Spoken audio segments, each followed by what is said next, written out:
Nous nous trouvons à Forcès pour la 38e édition du marché aux fleurs. Nous rencontrons Michel Dufaux, exposant, et le parrain de l'événement, Michel Cardoz. Alors nous, ça fait 21 ans qu'on expose à Forcès, déjà ou REC, je ne sais pas. Ça ne nous rajeunit pas de toute façon. Alors dans la fréquentation, comme dans toutes les foires, il y a des hauts et des bas. Je pense que cette année, ça sera un petit Forcès. On a eu beaucoup plus de monde que ça à Forcès, notamment hier. Bon, aujourd'hui, ça bouge, mais enfin, bon, on a vu beaucoup plus de monde que ça. Et depuis qu'on fait ça, on a notre clientèle, il y a des nouveaux, il y a des anciens, voilà, ça évolue. Il y en a qui s'en vont, il y en a qui reviennent, comme dans tout commerce et dans tout domaine, je dirais. Voilà, mais si ce n'est qu'on a, alors je ne dirais pas qu'on fidélise une clientèle, parce que ça devient un grand mot ça maintenant, mais on a quand même des habitués qui reviennent, et notamment pour des conseils, ça a beaucoup de conseils. On a des Landais, on a des Toulousains, on a des Bordelais, ou des Girondins, et le Gers bien sûr, oui. Je dirais une grande famille. La foire de Forcès reste quand même, pour nous, une des plus grosses foires de printemps. Moi j'ai connu Forcès où il n'y avait pas un chariot sur la place. Rôle et tout ça, ça n'existait pas, il n'en fallait pas, il n'en faut toujours pas, mais enfin ils y sont.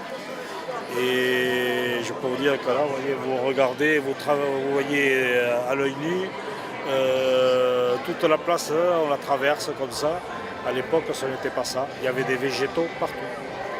C'est notamment des gros végétaux. Je trouve qu'il y a un manque de volume, on va dire. De végétal, il y en a, mais il y a un manque de volume. Et notamment de pépinières. Ça, c'est mon point de vue à moi.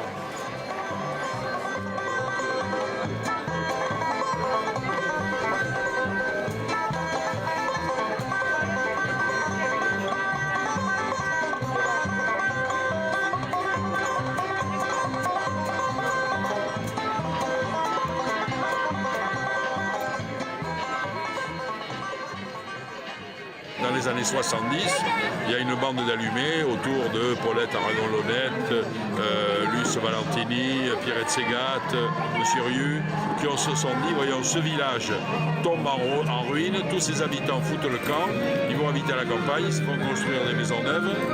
Et donc, ils se sont mis à imaginer que ce village pourrait être relevé de ses possibles ruines, refaire les façades, vendre le foncier, le faire acheter par des personnes intéressées. Et du coup, ça a donné, en plus de 30 ans naturellement, un village rénové. Mais le but d'Araviscula, cette association qu'ils ont fondée il y a presque 40 ans, ça a été de rénover et animer le village, c'est-à-dire lui donner une vie.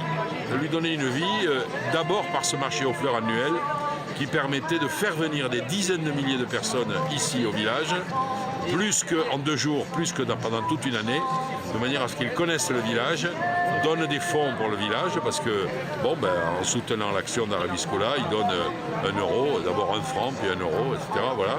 Ce qui permet à Araviscula de payer l'éclairage, de payer l'arrosage automatique, de subventionner la rénovation des façades, etc. etc. Voilà. Et l'animation, ça passe aussi par les brocantes de mai à novembre, par un concert de Marcia Forcès au mois d'août, etc. etc. Voilà. Le 38e, c'est un peu particulier parce qu'au fond, on a presque envie d'aller vite au 40e. C'est dans 2 ans, en 2015, et on sent que le 40e, ça va être un tournant, ça va être une date, ça va être la relève aussi, parce que comme je le dis ce matin à mon petit Laïus, c'est un moyen de préparer un village pour que nos enfants et nos petits-enfants s'en occupent et continuent à vivre, et que l'histoire du village, qui a été fondée il y a plus de 1000 ans, que cette histoire continue. Voilà.